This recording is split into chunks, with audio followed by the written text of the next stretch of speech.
Hello everyone, I am Gul Mehak and I welcome you all to the final session for Premix Polity. ये हमारा polity का जो है final session होगा before the prelims. तो before beginning this session पहले तो I would like to congratulate all the toppers from Sleepy Classes who qualified the exam and in general all toppers who qualified the examination. I am so happy for you and for the fact that your lives have been changed permanently. इसके बाद बात करते हैं हम presently जो है क्या courses जो है रन कर रहे हैं ताकि 2022 में जो है आप भी टॉपर्स की लिस्ट में जो है शामिल हो सके. उसके लिए प्रेजेंटली जस्ट बिफोर प्रीलिम्स हमने कुछ प्रीलिम्स की टेस्ट सीरीज रखी थी. स्पेसिफिकली हमारे पास फुल लेंथ टेस्ट सीरीज भी हैं. आप स्लीपी की वेबसाइट पर जाके जो है उसको चेकआउट कर सकते हैं. अभी जो है इसका प्राइस काफ़ी रिड्यूस्ड है. इसके अलावा यूपी पीसीएस के लिए भी जो है हमने कोर्सेज स्टार्ट किए हुए हैं. इसके अंदर ऑप्शनल का कोर्स है जो कि the esteemed faculty Prerna ma'am जो है ये कोर्स ओवरसी कर रहे हैं. Again you can join the session, early bird discount है इसके ऊपर. इसके अलावा जो है just before prelims only so that we can reach out to the maximum of you, help you during your preparation. उसके लिए we are going 1 minute series through YouTube shorts के सेशंस. ये जहाँ पर अगर if you log in to Sleepy Classes you will see that every hour a new short with so much of information, so many of strategies for qualifying prelims जो है upload किया जा रहा है. You can again make the best use of it as per your optimal timings. Great. तो चलिए बात करते हैं अब हम हमारे सेशन की, दैट इज पॉलिटी का प्रीमिक्स. आज के जो 5 क्वेश्चंस हैं वो इस तरह से मैं आपके लिए चुनकर लाई हूं so that they give you a holistic mix कि आप जो है इस साल यूपीएससी प्रीलिम्स में कैसे से क्वेश्चंस एक्सपेक्ट कर सकते हैं. तो this is a mixed bag. कुछ क्वेश्चन स्टैटिक हैं तो कुछ क्वेश्चन सिंपल हैं, कुछ क्वेश्चन डिफिकल्ट है तो कुछ क्वेश्चन फिलोसॉफिकल है. ये सिर्फ इसीलिए है ताकि जब आप पेपर अप्रोच करें तो आपको पता हो अभी जो है आप कहाँ खड़े होते हैं और आपको जो है पॉलिटी की रिवीजन अभी जाने से पहले कितनी जरूरी है और कौन से टॉपिक्स में जो है जरूरी है. बढ़ने से पहले I would still like to highlight, अगर आपने प्रीवियस ईयर क्वेश्चंस पॉलिटी के कवर नहीं किए हैं तो आप जो है उसके लास्ट के 5 मिनट्स जो है जरूर देख लीजिएगा. उसमें मैंने इंपॉर्टेंट चैप्टर्स जो हमने सारा कोर्स जो इकट्ठे एनालाइज किया था 100 क्वेश्चंस का, उसमें जो हमारा आउटकम निकला था कि कौन से चैप्टर्स में से कौन सी लाइन जरूरी है वो सब जो है लास्ट के 5 मिनट्स में स्ट्रैटेजी वीडियो जो है डिस्कस हुआ है. जाने से पहले आप उसको जरूर देख लीजिएगा और वहां जो इंपॉर्टेंट चैप्टर्स हैं आप उनको जरूर से जो है रिवाइज करके जाइएगा. चलिए बात करते हैं पहले क्वेश्चन की. पहला क्वेश्चन जो है क्वेश्चन सिंपल है. I hope every one of you जो भी ये क्वेश्चन देखते हैं जल्दी ना करें और क्वेश्चन को जो है सही से आंसर करें. सिर्फ जो लास्ट ऑप्शन है वो थोड़ा ट्रिकी है एंड आई होप आप सब लोगों को जो है आंसर इसका आता होगा. क्वेश्चन है with respect to the impeachment of president of India.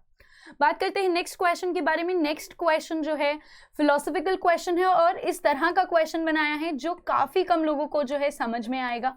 Right. जिनका ऑप्शनल नहीं है उनको समझ में शायद नहीं आएगा, लेकिन सिर्फ इसीलिए डाला है क्योंकि यूपीएससी इस मोमेंट पे फिलोसॉफिकल क्वेश्चंस पूछती है लेकिन क्वेश्चन सिंपल होते हैं. अगर आप थोड़ा सा भी एनालाइज करेंगे तो आपको आंसर मिल जाएगा. क्वेश्चन है रिगार्डिंग द हार्म प्रिंसिपल.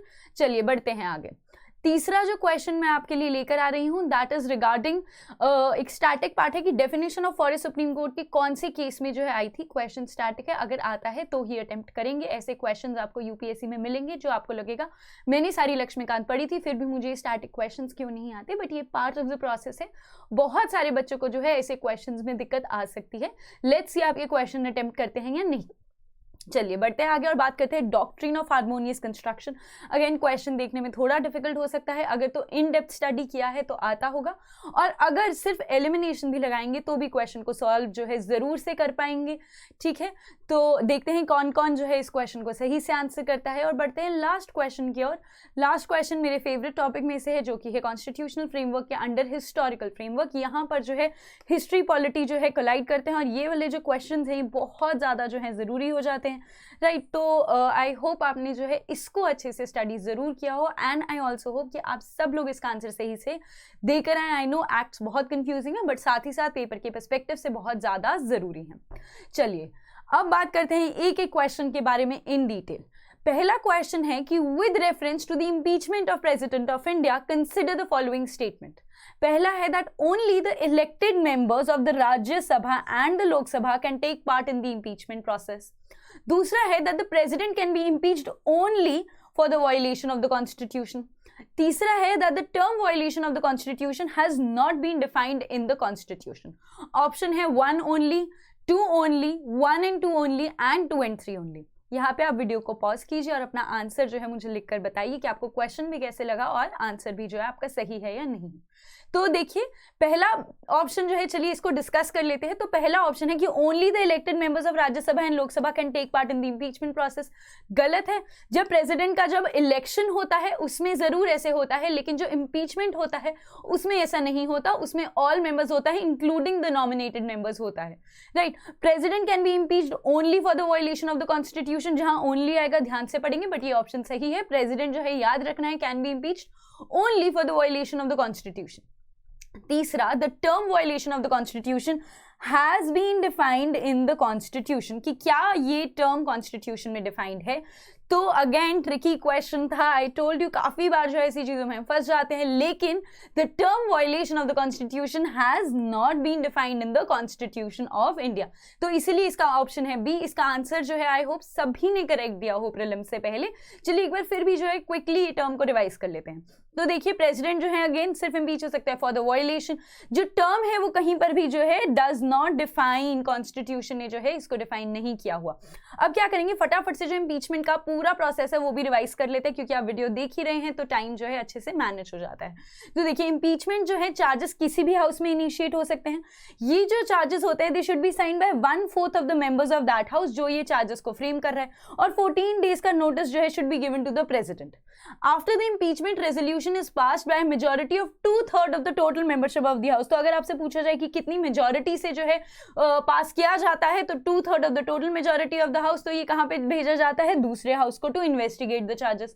और यहाँ जो दूसरा हाउस होता है वहां पे जो है प्रेसिडेंट को राइट टू अपीयर मिलता है and the right to be represented at such investigation. अगर दूसरा हाउस भी जो है चार्जेस को सस्टेन करता है और पास करता है by 2/3 of the total membership, तब जो है प्रेसिडेंट जो है he stands impeached from the date on which the bill is passed. Clear. तो जो इम्पीचमेंट है वो भी क्या है, वो भी एक क्वासी जुडिशियल प्रोसीजर है। इसमें दो चीजें जो है आपसे प्रीलिम्स में जो है पूछी जा सकती हैं। वो क्या है कि जो nominated members of either house of the parliament, क्या वो पार्टिसिपेट करते हैं। तो जी हाँ, वो पार्टिसिपेट करते हैं, राइट। एंड अगर बात करें कि क्या वो उसके इलेक्शन में पार्टिसिपेट करते हैं, तो वो प्रेसिडेंट के इलेक्शन में पार्टिसिपेट नहीं करते। और साथ ही साथ अगेन बहुत इंपॉर्टेंट क्या है कि जो इलेक्टेड मेंबर्स हैं of the legislative assemblies of states and union territories of Delhi and Puducherry do not participate in the impeachment though they participate in his election. तो आपको एक तो क्लियर डिफरेंस पता चल गया इलेक्शन और इंपीचमेंट में, और साथ में आपको पता चल गया कि कौन से हाउस में पास होता है। तो दोनों हाउसेज में से पास होता है। किस मेजोरिटी से पास होता है, तो 2/3 of the total majority of the 2/3 of the total majority of both the houses of the parliament से जो है ये पास होता है। वो क्वेश्चन थोड़ा सिंपल क्वेश्चन था। अब बात करते हैं थोड़ा डिफिकल्ट क्वेश्चन है। चलिए क्वेश्चन ये है कि in the context of political theory which of the statements are not correct regarding the harm principle। अब जिसको harm principle नहीं पता उसको भी I will suggest पॉलिटी का क्वेश्चन है, आपको जरूर एक बार पढ़ना चाहिए क्वेश्चन को।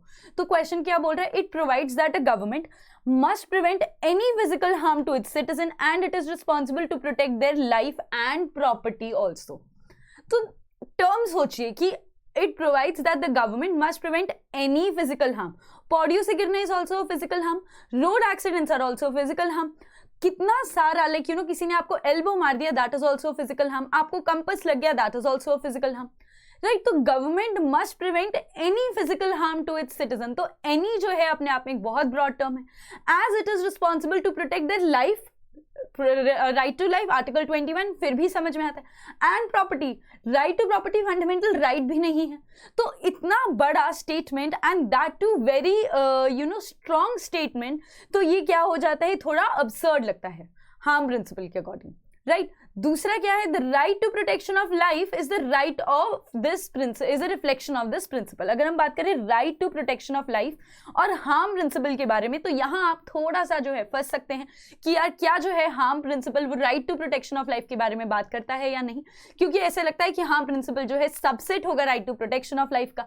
लेकिन जो है ये भी स्टेटमेंट जो है अपने आप में गलत है। वाई, बिकॉज जो हार्म प्रिंसिपल है वो डील करता है राइट टू फ्रीडम के साथ, ना ही कि right to protection of life के साथ। तो चलिए ये वाला जो है अगर आपको नहीं भी आता था तो कम से कम आप एक ऑप्शन को जो है डेफिनेटली एलिमिनेट कर सकते हैं। और अगर आपने एक भी ऑप्शन को अच्छे से एलिमिनेट कर लिया तो आई वुड सजेस्ट, अगर क्वेश्चन में ऑप्शंस ऐसे हैं जैसे कि यहां पर हैं, तो आपको ये पता चल गया कि इसका आंसर 1 ओनली नहीं हो सकता एंड बोथ 1 and 2 नहीं हो सकता। तो अगर आप 50% पर आ जाते हैं तो आई विल सजेस्ट कि आप क्वेश्चन में आंसर जरूर मार्क करके आइए, ठीक है। तो चलिए बात करते हैं अब इस क्वेश्चन के बारे में और देखते हैं कितने लोगों ने जो है सही जवाब दिया है। आंसर है बोथ 1 and 2। तो अब बात करते हैं हार्म प्रिंसिपल के बारे में, जो है आपको अभी पता होना चाहिए, बिकॉज अभी जो है हमारे देश में जिस तरह से हालात चल रहे हैं तो हार्म प्रिंसिपल काफी बार जो है एडिटोरियल्स में आता रहता था। तो व्हाट इज हार्म प्रिंसिपल?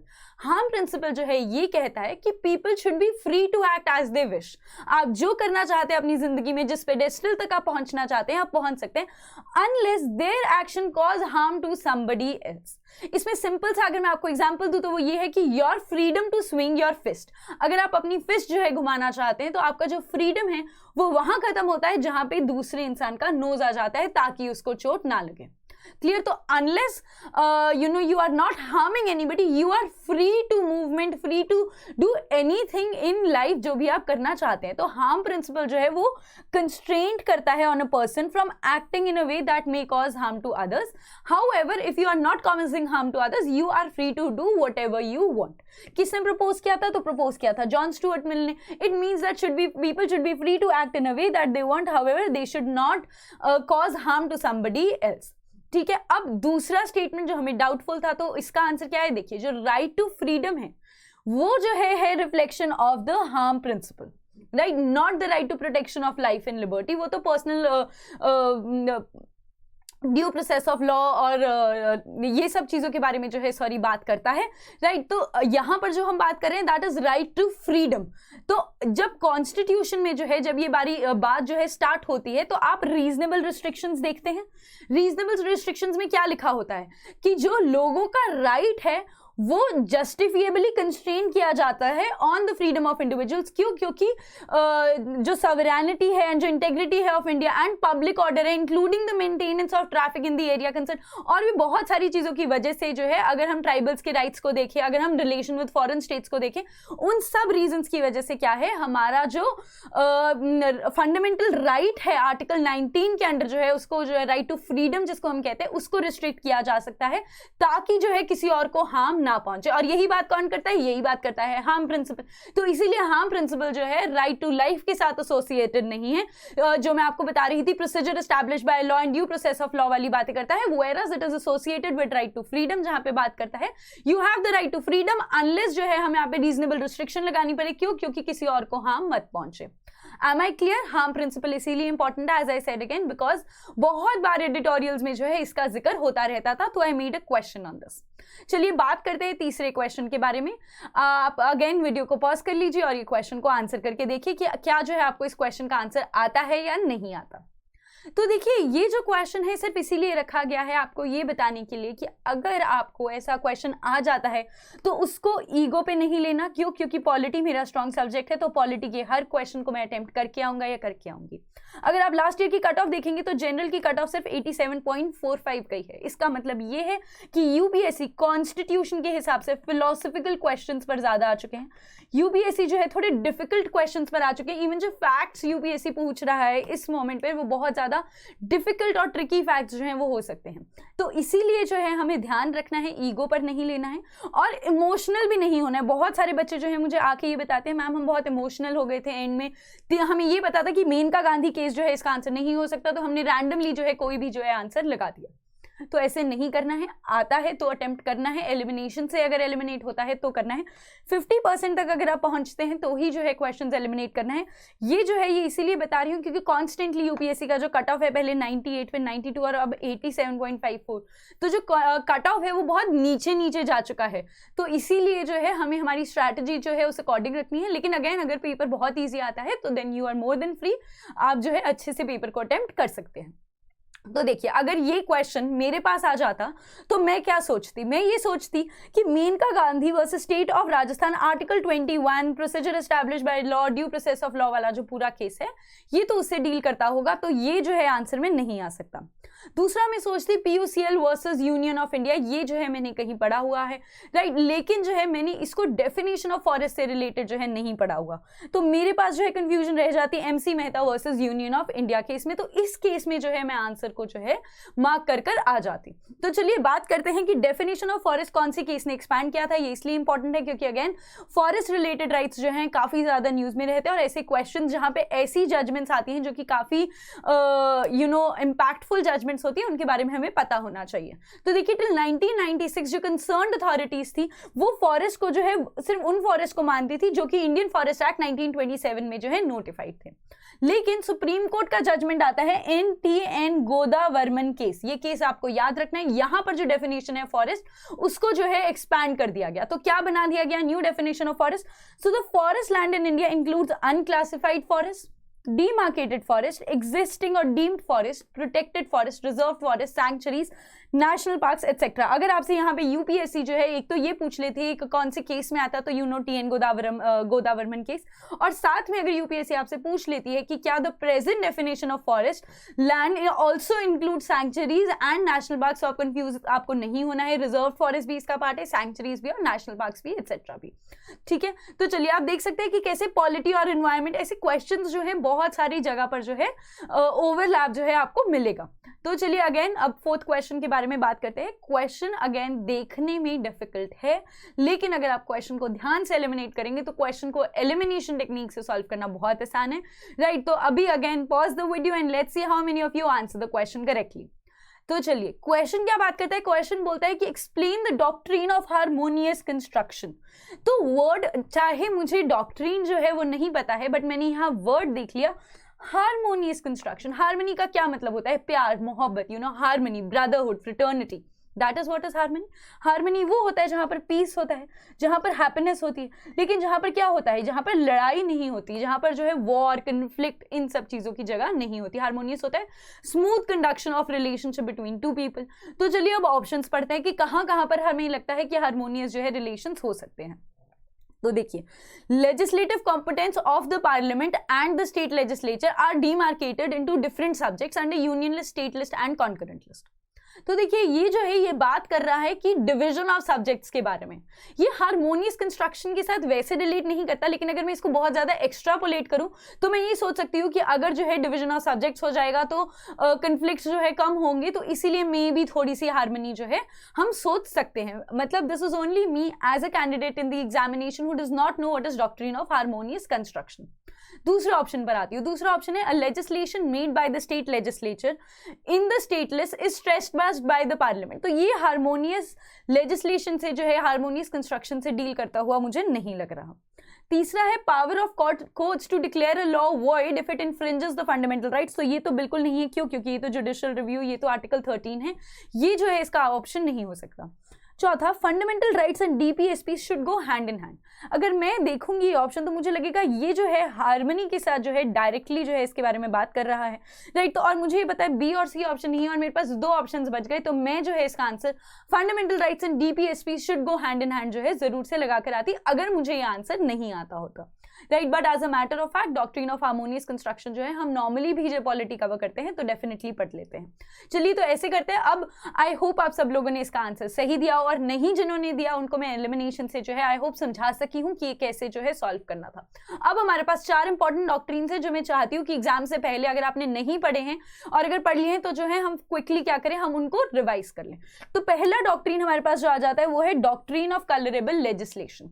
इसका क्या मतलब है कि when a legislature does not have the power to make laws on a particular subject directly, so it cannot make the laws on that subject indirectly, right?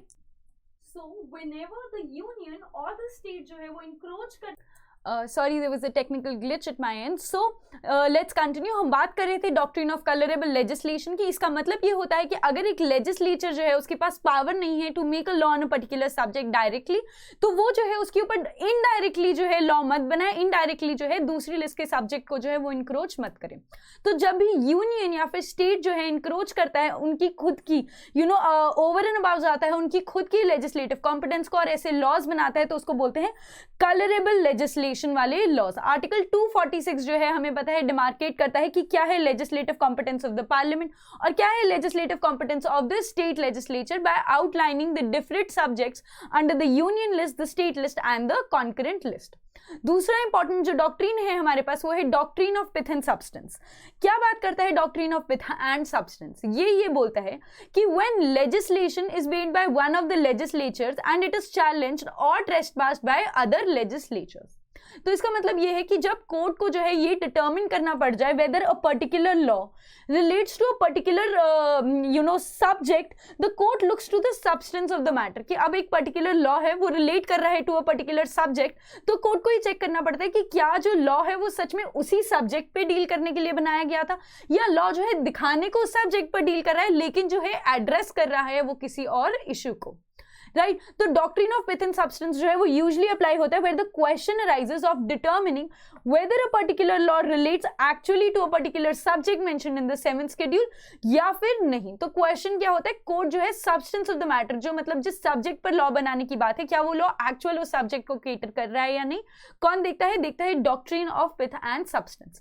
तीसरा आ जाता है doctrine of Eclipse. ये दोनों से डिफरेंट है, क्यों? क्योंकि ये बात करता है अगर इनकंसिस्टेंसी है विद द फंडामेंटल राइट्स तो क्या वो लॉ वैलिड है या वो इनवैलिड है। तो डॉक्ट्रिन ऑफ इक्लिप्स जो है वो ये कहता है कि that any law which is inconsistent with the fundamental rights is not invalid। ऐसा नहीं है अगर वो लॉ जो है inconsistent है with the fundamental rights so it is automatically going to be invalid।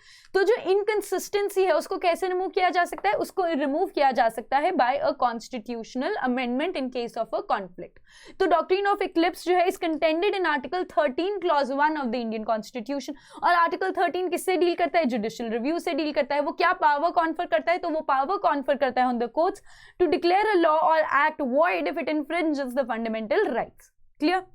अब बात कर लेते हैं लास्ट वाले के बारे में, that is doctrine of harmonious construction, जिसमें जो है ये बोला जाता है कि when there arises any inconsistency between two और मोर स्टैट्यूट्स और sections of a particular statute, तो यहाँ पर जो है ये देखा जाता है कि जो लॉ जो हार्मोनियस कंस्ट्रक्शन का है वो इस तरह से जो है देखता है कि जो हमारा फंडामेंटल राइट्स हैं और जो डीपीएसपीज हैं वो जो है हैंड इन हैंड चल सकें, और जो सिचुएशन है of conflict while enforcing DPSPs and fundamental rights जो है वो अवॉइड किया जा सके, राइट। क्लियर? तो ये तो थे ऑल 4 डॉक्ट्रिन्स जिनके बारे में हमने बात कर ली इन ब्रीफ। अब बात करते हैं हमारे 5th क्वेश्चन के बारे में, और जो हमारा 5th क्वेश्चन है अगेन स्टैटिक क्वेश्चन है, लेकिन आई होप इस टाइम तक इस स्टैटिक पार्ट को जो है आप अच्छे से रिवाइज कर चुके हैं। इस क्वेश्चन को रखने का एक ही मकसद था ताकि जो है एंड मोमेंट पर भी मैं आपको हाईलाइट कर सकूं कि इस टॉपिक में से आप 1 या 2 क्वेश्चंस इस बार यूपीएससी प्रीलिम्स में जो है एक्सपेक्ट कर सकते हैं। तो 4 मार्क्स जो है बहुत इंपॉर्टेंट होते हैं किसी भी पेपर में। आप डेफिनेटली जो है छोटा सा टॉपिक है, अच्छे से इसको रिवाइज करके जाइएगा। वीडियो पॉज कीजिए और देखिए क्या आप ये क्वेश्चन आंसर कर सकते हैं कि जो लेजिस्लेशन है provided for the establishment of legislative council for Bengal, north western province and Punjab कौन सी एक्ट में जो है आई थी। आई होप आप सब लोगों ने इसका आंसर सही किया हो। तो इसका आंसर क्या है, इंडियन काउंसिल्स एक्ट 1861। देखिए पूरा टॉपिक तो मैं आपको यहाँ पर नहीं रिवाइज करवा सकती, बट चलिए क्विकली इंडियन काउंसिल्स एक्ट 1861 के प्रोविजंस को हम रिवाइज कर लेते हैं। तो देखिए इंडियन काउंसिल्स एक्ट 1861 प्रोवाइड करता है for the establishment of new legislative councils. कहाँ पर, Bengal, north western province and Punjab में, जहाँ पर ये एस्टैब्लिश हुए थे। और बाकी प्रोविजंस क्या हैं कि ये जो है प्रोवाइड करता है कि जो वॉइसरॉय हैं वो नॉमिनेट करेंगे कुछ इंडियंस को as non official members of the expanded council। in 1862 lord Canning जो तब के वॉइसरॉय थे, उन्होंने 3 इंडियंस को जो है लेजिस्लेटिव काउंसिल में जो है नॉमिनेट करवाया था। कौन थे वो? Raja of Banaras, Maharaja of Patiala and sir Dinkar Rao. यहाँ पर जो है देखिए अगर हम बात करते हैं रेगुलेटिंग एक्ट ऑफ 1773 से, तो हम जो है एक ट्रेंड देखते हैं ऑफ सेंट्रलाइजेशन। तो कौन सी एक्ट है जहां से डिसेंट्रलाइजेशन स्टार्ट होती है? तो वो स्टार्ट होती है एक्ट ऑफ 1861 से, जहां पे प्रोसेस ऑफ डिसेंट्रलाइजेशन स्टार्ट होता है by restoring the legislative powers to Bombay and Madras presidency.